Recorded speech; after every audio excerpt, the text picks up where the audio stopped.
പ്രിയമുള്ള എൻ്റെ വിദ്യാർത്ഥിനികളെ എല്ലാവരെയും ഞാൻ ഓൾ കേരള ഡിസ്റ്റൻസ് എഡ്യൂക്കേഷൻ എന്ന് പറയുന്ന നമ്മുടെ സ്ഥാപനത്തിന്റെ കീഴിലുള്ള ഓൺലൈൻ വീഡിയോയിലേക്ക് സ്വാഗതം ചെയ്യുകയാണ്. ഇത് ഞാൻ നിങ്ങൾക്ക് മുമ്പിൽ പ്രസന്റ് ചെയ്യുന്നത് NISന്റെ +2 SSLC ഓൺ ഡിമാൻഡ് എക്സാമിനെ കുറിച്ചിട്ടാണ്. എന്താണ് ഓൺ ഡിമാൻഡ് എക്സാം, അതിന്റെ ക്വാളിഫിക്കേഷന്, അതിന്റെ എക്സാം സെന്റർ എവിടെയൊക്കെയാണ്, അതേപോലെ തന്നെ എന്നാണ് എക്സാം ഉണ്ടാകുന്നതിനെ കുറിച്ചിട്ടൊക്കെയാണ് നിങ്ങളുടെ മുമ്പിൽ അവതരിപ്പിക്കുന്നത്. എൻ്റെ വീഡിയോ കേൾക്കുന്ന എല്ലാവരും ലൈക്ക് ചെയ്യുക, ഷെയർ ചെയ്യുക, കമന്റ് ചെയ്യുക, സബ്സ്ക്രൈബ് ചെയ്യുക.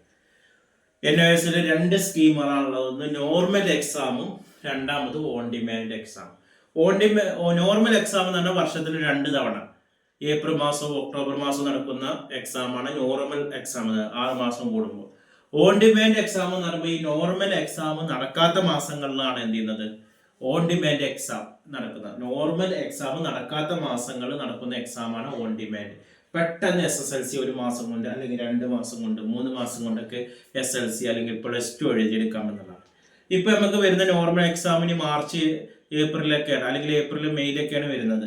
അപ്പൊ അതിന് മുമ്പ് നമുക്ക് ഈ ഫെബ്രുവരിയിലോ മാർച്ചിലോ ഒക്കെ ആയിട്ട് നമുക്ക് ഓൺ ഡിമാൻഡ് എഴുതാം. 1 മാസം കൊണ്ട് അല്ലെങ്കിൽ 2 മാസം കൊണ്ട് എഴുതിയെടുക്കാം എന്നുള്ളതാണ്. ഒരു SSLC ഓൺ ഡിമാൻഡ് പരീക്ഷ എഴുതിയെടുക്കാൻ 1 മാസം കൊണ്ട് SSLC എഴുതാൻ അയാൾക്ക് SSLCയുടെ ഫെയിലായ സർട്ടിഫിക്കറ്റ് കയ്യിലുണ്ടായാൽ അത് വെച്ചിട്ട് നമുക്ക് ചെയ്യാം എന്നുള്ളതാണ്.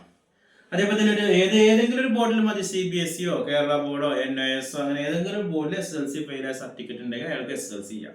അതേപോലെ തന്നെ +2 ഫെയിലായ സർട്ടിഫിക്കറ്റ് ഈ പറഞ്ഞ ഏതെങ്കിലും കേരള ഹയർ സെക്കൻഡറി ബോർഡിലോ CBSEയിലോ ICSEയിലോ NISലോ ഏതെങ്കിലും ബോർഡിൽ +2 ഫെയിലായ സർട്ടിഫിക്കറ്റ് ഉണ്ടെങ്കിൽ അയാൾക്ക് ഈ ഫെബ്രുവരിയിൽ അല്ലെങ്കിൽ മാർച്ചിൽ +2 സർട്ടിഫിക്കറ്റ് എഴുതാം എന്നുള്ളതാണ്. അതേപോലെ തന്നെ ഇവിടെ TOC ഉണ്ട്. NISലെ സാധാരണ നോർമലിലെ പോലെ തന്നെയാണ് 2 വിഷയം കഴിഞ്ഞു പോയ 5 വർഷം മുമ്പ്. ഇപ്പൊ നമ്മൾ 2025 എക്സാം എഴുതുന്നത്. അപ്പൊ 2020 ശേഷം 2021 മുതൽ 2025 ഉള്ളിലുള്ള +2 പരീക്ഷ എഴുതിയതിൽ ഏതെങ്കിലും 2 വിഷയങ്ങൾ പാസ്സായിട്ടുണ്ടെങ്കിൽ ആ 2 വിഷയം നമുക്ക് NISലേക്ക് ആഡ് ചെയ്യാം. മൊത്തം നമുക്ക് NISൽ 5 വിഷയമാണ് പാസ്സാണ്ട്.